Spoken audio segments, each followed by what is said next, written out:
Ayan, good evening mga kabrit Pinay. Siguro nagtataka kayo bakit ako nakahiga. Medyo unwell ako pero hindi naman, wala naman akong ibang nararamdaman. Parang ano lang, fatigue. Parang nanghihina. So that is normal naman siguro sa akin. Ewan ko nga ba kung anong problema actually. I-share ko lang yung nangyari sa akin noong nakaraang araw, 4 days ago, February 26 ba yun? Oo, nagkaroon ako ng, ano tawag doon? Syncope ang tawag nila. Pero sabi naman ng doktor ko, hindi yun syncope. Kasi yung syncope daw, pag once na nag-collapse ka, yung magko-collapse ka, may mga naririnig ka daw. I mean, may parang nararamdaman mo pa rin yung pagbagsak mo, ganun. Tapos naririnig mo yung ingay, ganun. Sa akin, totaling wala akong narinig. Yung istorya ng aking episode ng kung whatever they call it, syncope. O hindi ko nga actually alam kung tungkol ba sa heart problem or whatever. Kasi hindi pa natatapos actually yung aking laboratories, guys. I've been in the hospital since parang ng 26. Parang 28. Sunod-sunod na araw yan. So, nalibot ko na lahat ng hospital dito kasi dapat nga sana gusto ng doktor ko magpa-confine ako kahit 1 to 2 days para ma-monitor. Kaso doon sa pinuntahan kong hospital na CUMC, Capital Medical Center yata ang pangalan. So, wala siyang available na room. So, nagpa-reserve pa ako kasi para pag may available na room, magko-confine sana ako kahit 2 days lang kasi para nga ma-monitor. Kasi nga natatakot yung doktor kasi baka maulit yung pangyayari na yon. Yung season ba tawag ng di season? Episode. Yung episode na mag-collapse ka at mag-unconscious ka, nag-aalala yung doktor na baka maulit. So, sabi ng doktor sa akin, kailangan hanggat hindi ko nakikita yung result ng lahat ng laboratory mo, dapat may kasama ka. Hindi pwedeng wala kang kasama. You cannot go out alone o walk around alone. Kailangan may kasama ka. Kasi anytime daw yung episode na yun, pwedeng maulit. Kung that is syncope. Kaya lang, nung nagpa-laboratories na ako, nakita na yung blood test ko. Nagpakuha ko ng blood test. Hindi kasi sabay-sabay yung labas ng aking mga result.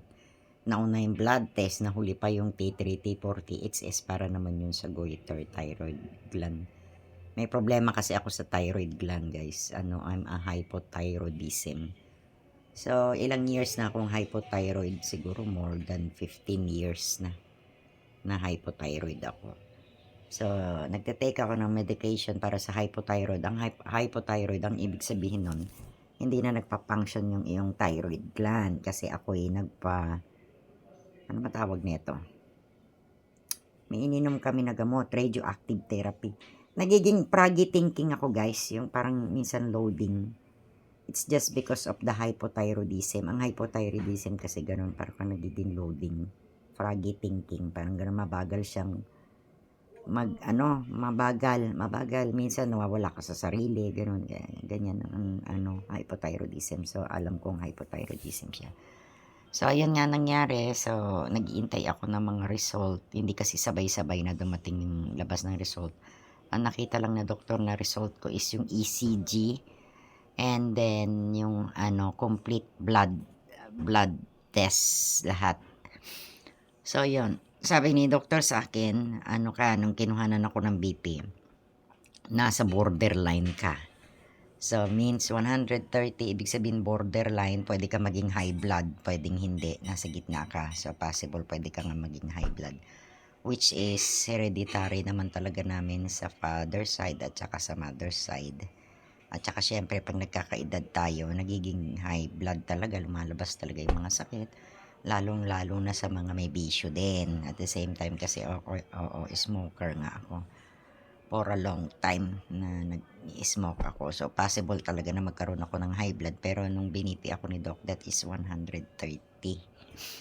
So, sabi ni Doc, hindi ka muna kita pwedeng bigyan ng gamot para sa high blood kasi hindi ka pa naman high blood, nasa borderline ka pa lang. And then, sa 6, kukuhanan ako. Ay, yung kasing ano ko, yung ECG ko, pag nagpakuha ka kasi ng ECG ngayon, hindi yun agad-agad. Kunyari, nagpa-ECG ka ngayon, the next day makukuha mo, hindi yun ganon.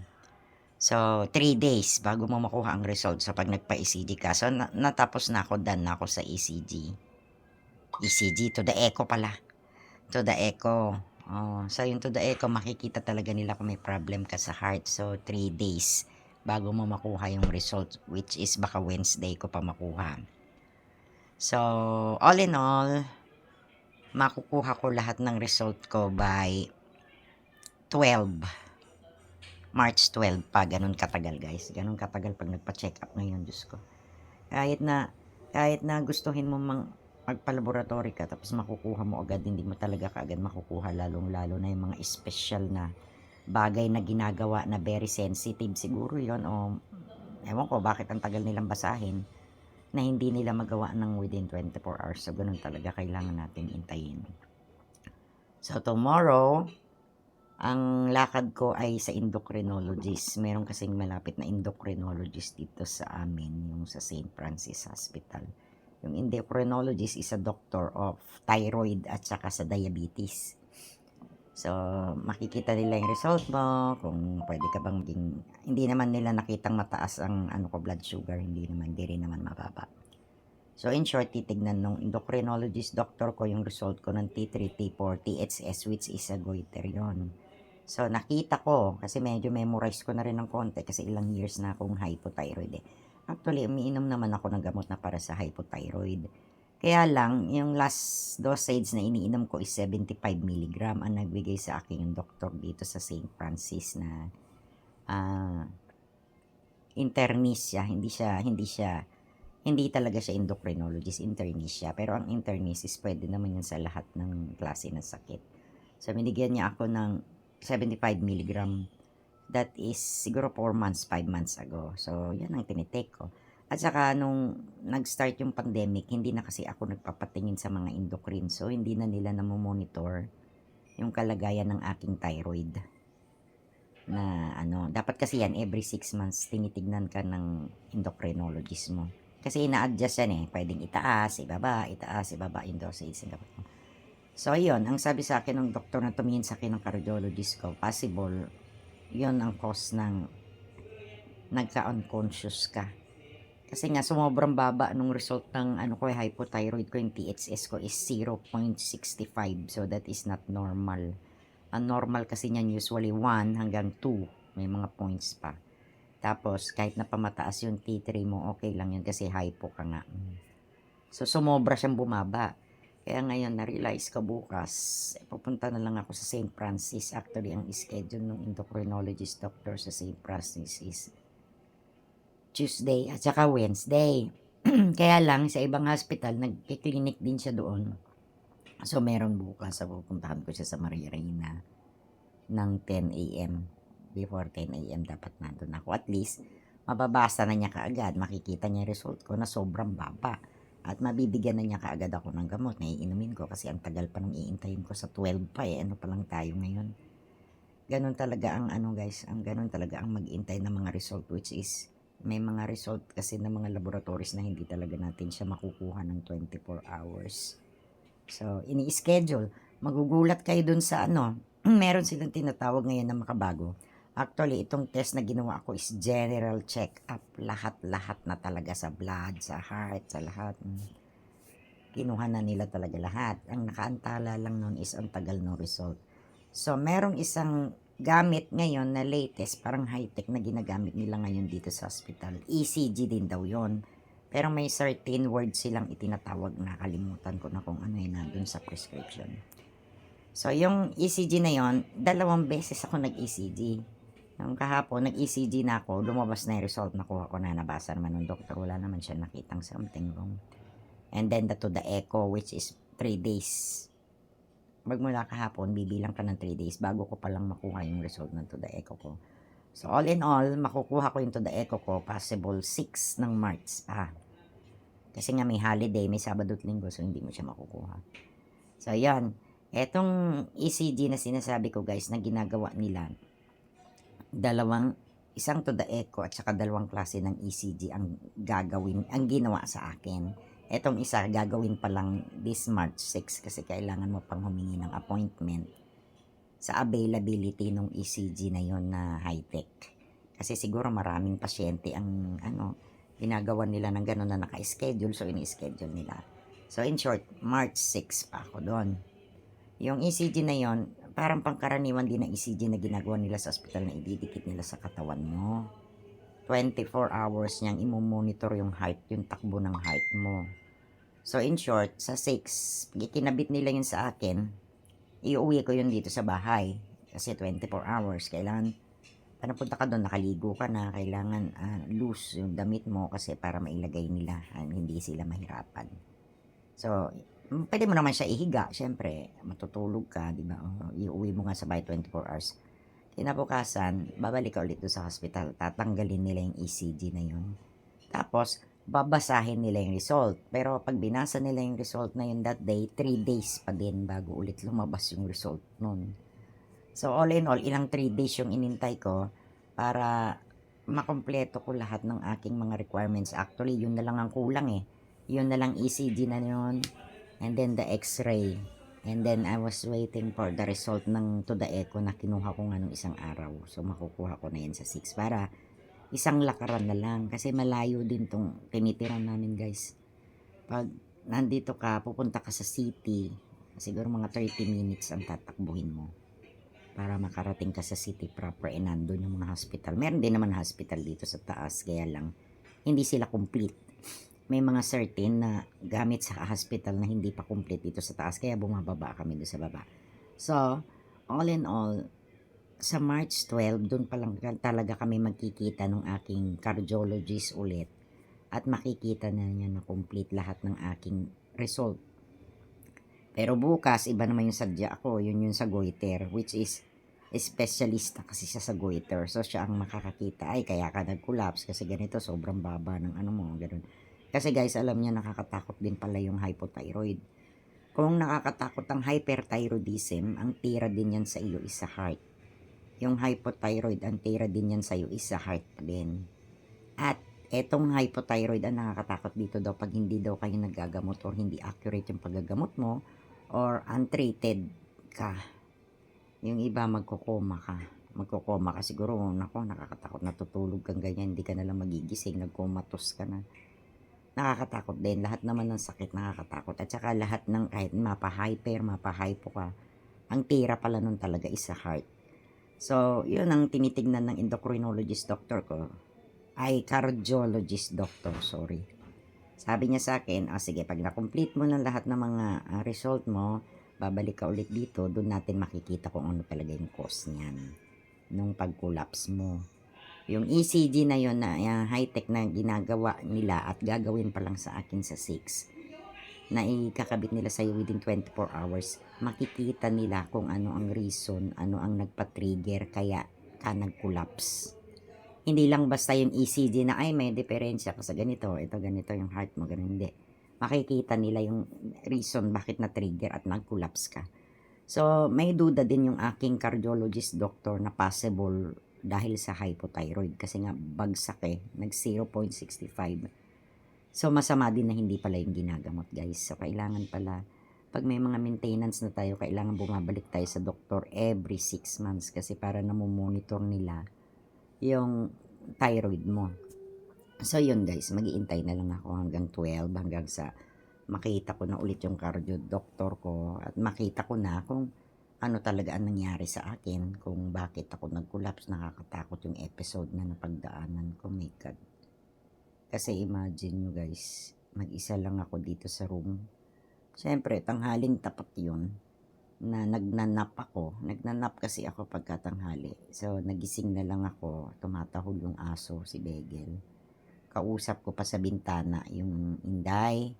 At sabi ko, dahil ako, kunin mo nga ako si Begel, ipasok mo na lang sa loob at takot yan sa kidlat. Kawawa naman yung aso. Mamamatay sa takot sa kidlat. So, in short, tumayo ako dito sa bed. So, pag tayo ko, nakasilip lang ako dyan sa may window. Yung kinakausap ko na yung Inday na yun, doon na, parang automatic na, nawalan na ako ng malay, ni hindi ako nakahawak, ni hindi ko na-feel na nahilo ako, ni hindi ko na-feel na mabigat ba yung ulo ko, at hindi ko din na-feel na matutumba ako. Kasi di ba minsan pagka yung mahihilo ka o matutumba ka, makakasigaw ka pa eh. Kasi parang out of balance ka, di ba? Ay, natutumba ako, di ba? Makakasigaw ka or makakahawa ka. Yung sa akin, wala talaga guys. Ang nangyari talaga sa akin, ang huling-huli ko lang natatandaan, kausap ko yung si Mariel sa bintana. At sinabi kong yung aso, ipasok mo, kawawa. Yun lang. Nagising na lang ako, nakabagsak na ako sa floor. Dito, papakita ko sa inyo. Ay, andyan, yan. Dito. Andyan kasi higaan ni Kelly. Kaya hindi ninyo siya makikita. So, yun ang nangyari sa akin, guys. Grabe. Bumagsak ako from the window doon. Bumagsak ako dito. Ng patalikod. Patalikod. Talagang bumagsak ito ko. Talagang buti na lang hindi tinamaan yung aking spinal cord. Yung balakang, siyempre pag may edad ka na mga 50 plus ka na, 'di ba, malutong na yung buto mo. For the first time in history sa buhay ko na nagkaedad ako ng 55. Ngayon lang ako bumagsak ng ganong kataas. Imagine nyo, anong height ko? 5'2". Yung 5'2" ang height mo, tapos bigla kang babagsak na patalikod. Siyempre masakit yun. Kaya thanks God pa rin kasi hindi masama yung bagsak ko. Yung una guys, nung pagbagsak ko, inawakan ko kaagad itong ulo ko. Kasi may konting parang masakit dito. Siguro siyempre naumpog. Siyempre natural na may masakit. So parang may kumikirot-kirot. Sabi ko parang mahapdi. So natakot ako. Hinawakan ganyan. Tapos tinignan ko kung may blood siya. Tapos tinignan ko yung kamay ko, paa ko. Kung makakagalaw ba ako. Kasi akala ko talaga na-stroke na ako eh. Yung pagbagsak ko na yun, ang iniisip ko na talaga, oh my God, na-stroke na ako. So baka hindi na ako makatayo dito. Nagising na lang ako na yung katawan ko guys, nakabagsak na ako sa floor. Tapos nagising ako na masakit. Yung puwet, yung talagang umiiling ako sa sakit.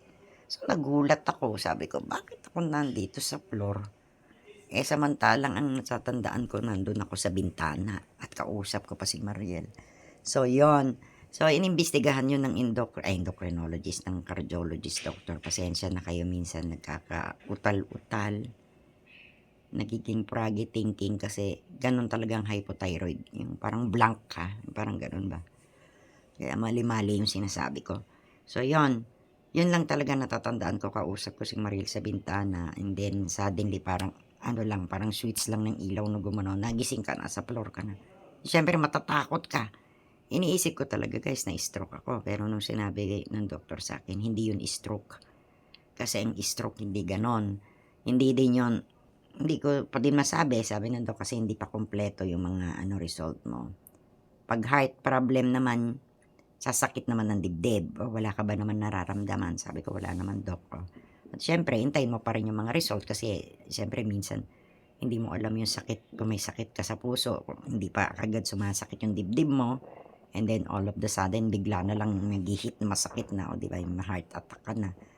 So yun guys. So iniisip ko, sabi ko ay siguro niligtas ako syempre niligtas ka ni God. Kasi yung pagbagsak mo na yun, ang taas-taas, my God. Parang imposible na hindi ka, ang nakakatakot nun, yung mabagok yung ulo mo. Pag nabagok yung ulo mo, pwede ka magkaroon ng hemorrhoids, dumugo yung ilong mo, may dumugo certain sa ulo mo. So awa naman ng Diyos, wala. So, nagbablog ako. Sige ma. Ano oras kayo maaga? Hindi naman. Ano pa, 10 pa yung doktor. Basta laon niyo di ko. Bayan mo sila may yung bumaba. lamok. Mga meat lang. Sige. Yung lamok kasi, yun, pag binuksan yung window. Akit na kasi si mama ko kasi andun sa taas. Doon ang gusto niya na pwesto. So yun, nawala na naman ako doon sa kwento ko. Ano ba yung kwento ko? Sandali guys, isipin ko muna. Kaya talaga froggy thinking ako. So yun, sabi ko, nakakatakot pag ulo ang tumama. Kasi ang ulo natin as pinaka-sensitive, di ba? Pwede tayong magkaroon ng hemorrhoids. Lalo nung pagbagsak ko, yun nga, inawakan ko agad yung ulo ko dito na side. Sabi ko siguro pagbagsak ko, yung puwet ko napuruhan. Tapos siguro napaganon lang ako kaya hindi masyadong masakit. Paglabas ko nilagyan ko kaagad ng ice kasi natakot ako kung may dugo ba, kung dudugo ba yung ilong ko, kung magsusuka ako o lalagnatin ako. So pinakikiramdaman ko yung katawan ko pero yun talaga yung pinaka nakakatakot na nangyari sa akin, guys. Before, nagkaroon din naman ako ng mga accident, na mga vehicular accident dati nung siguro high school pa ako. Pero hindi yung ganyan na ano, kaya dapat mag-ingat tayo. Mag-ingat tayo kasi lalong-lalo na pag may edad na, yung matutumba ka, mamimili ka kung hindi ka magiging baldado doon, makukumatos ka or magkakaroon ka ng ano sa, yung, ano ba tawag nito? Yung nabagok yung ulo mo, magkakaroon ka ng hemorrhage. Siyempre, pag nagkaroon ka ng hemorrhage, utak na yung apektado nun. Siyempre, dadalhin ka sa ospital o operahan ka. Yun ang nakakatakot. Sabi nga nila, matamaan na daw yung ibang parte ng katawan mo, wag lang ang ulo kasi ang ulo is napaka-sensitive. So, thanks God nakaligtas ako. Sabi ko nga siguro niligtas ako ni Gaga ko. Kasi yung pusa ko, guys, di ba namatay na siya nung Feb 8. Siyempre, sabi nila pag may pet ka, binabantayan tayo niyan kasi yan yung nagsisave sa buhay natin na nabubuhay pa sila. So, nung nawala siya, maaaring nag-save siya ng buhay namin o sa akin o sino man sa family member namin. O ngayon, wala na yung pusa ko. Siguro nung pagbagsak ko, in-imagine ko lang, sabi ko kay Reggie, siguro kako sinalo niya yung ulo ko. Kaya hindi, kasi simento yan, guys, simento yung binagsakan ko ng patalikod akong ganyan, imagine. Ngayon, may mga helmet dito yung aking pamangkin, helmet ng pang-boxing, helmet ng pag nagmumotor.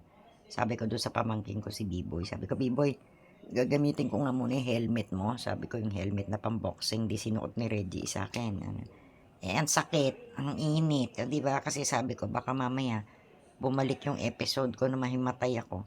At least protektado yung ulo ko kasi may nakalagay sa ulo ko. Tapos sabi nung isang pamangkin ko, mas ano daw, mas maganda daw yung helmet ng nagmumotor, yun daw ang gamitin ko, yung bilog, di ba, na ang tigas-tigas, Mariose. Yun na isusuot mo maghapon. So, yan ang ginagawa ko, guys. Dahil sabi ng doktor, habang hindi ko pa nakikita lahat ng result mo, hindi ko masasabi kung ano talaga yan. Ngayon, hindi po pwedeng wala kang kasama anywhere, kahit saan ka pumunta. Kasi hindi mo alam, susunod na episode no, nasa mall ka, bigla kang bumagsak. Di ba kailangan talaga may kasama ka? Or maliligo ka, magsi-CR ka, dapat may nakabantay doon. Kaya tuloy ngayon, pag nagsi-CR ako, nakabukas tuloy yung pinto. Puro pamangkin ko lang naman yun nandito. Tinutulak ko lang. Hindi ko sinasara kasi natatakot ako. Baka mamaya matumba ako doon sa loob. Diba? Hindi nila ako mabuksan doon.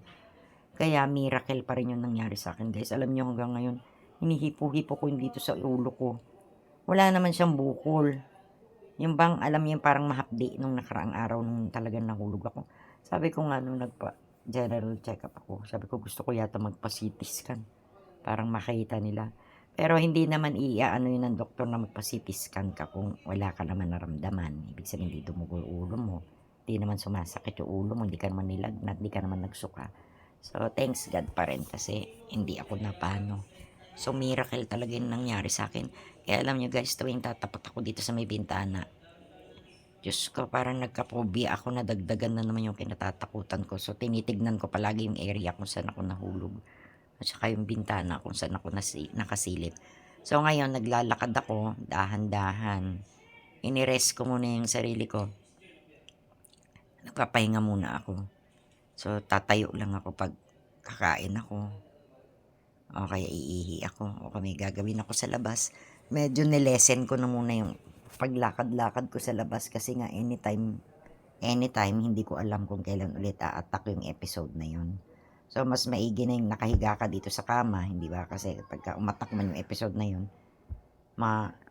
unconscious ka. At least nakahiga ka, hindi ka mahuhulog, hindi ka mauuntog, hindi ba? Kaya yun, minsan naman, syempre, masakit na yung katawan mo na lagi kang nakahiga. Kasi ako, sanay ako, guys, yung kahit nandito lang ako sa bahay, ikot ako ng ikot, galaw ako ng galaw dyan. Kung lalo na nun, nabubuhay pa yung pusa ko, nung inaalagaan ko pa. Naglalalaba ako, naglilinis ako doon sa cage niya.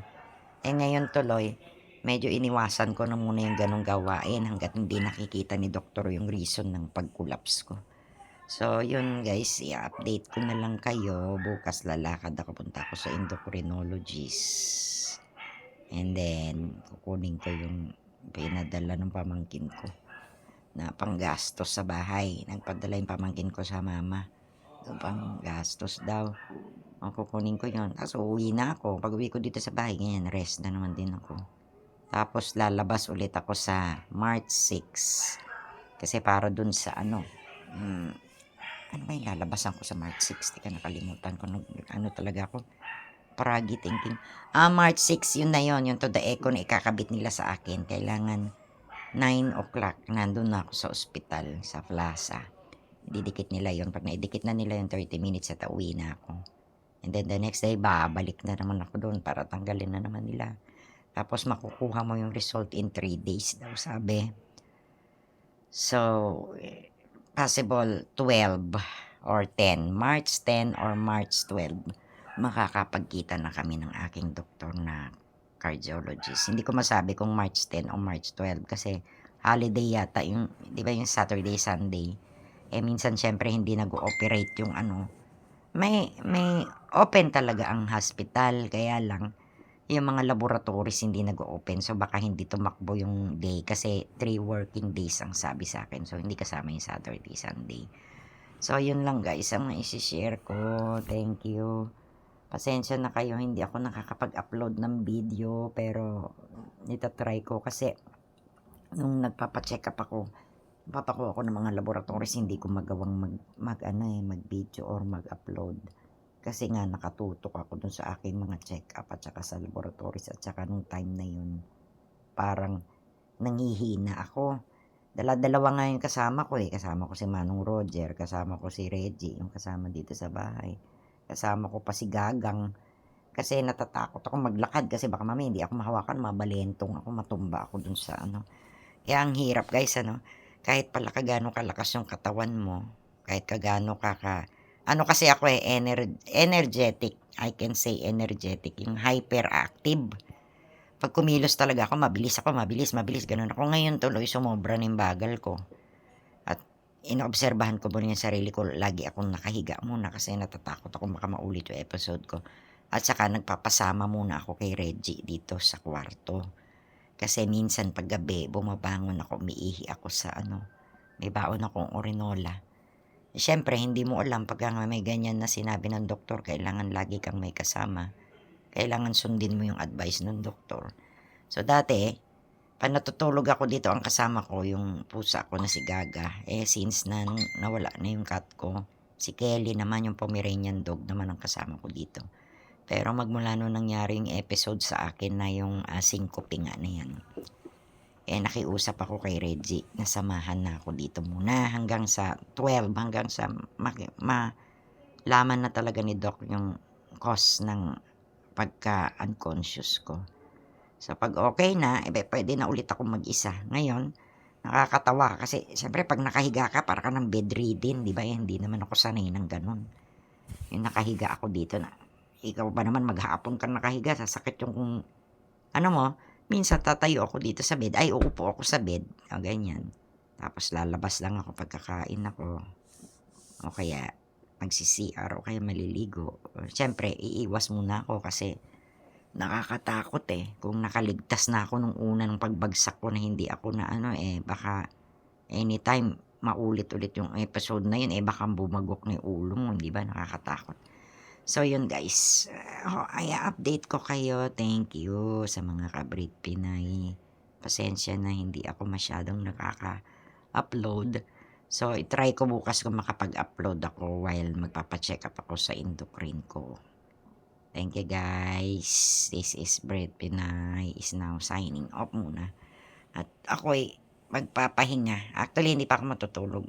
Nakahiga lang noon nag-search sa cellphone. So, thank you guys.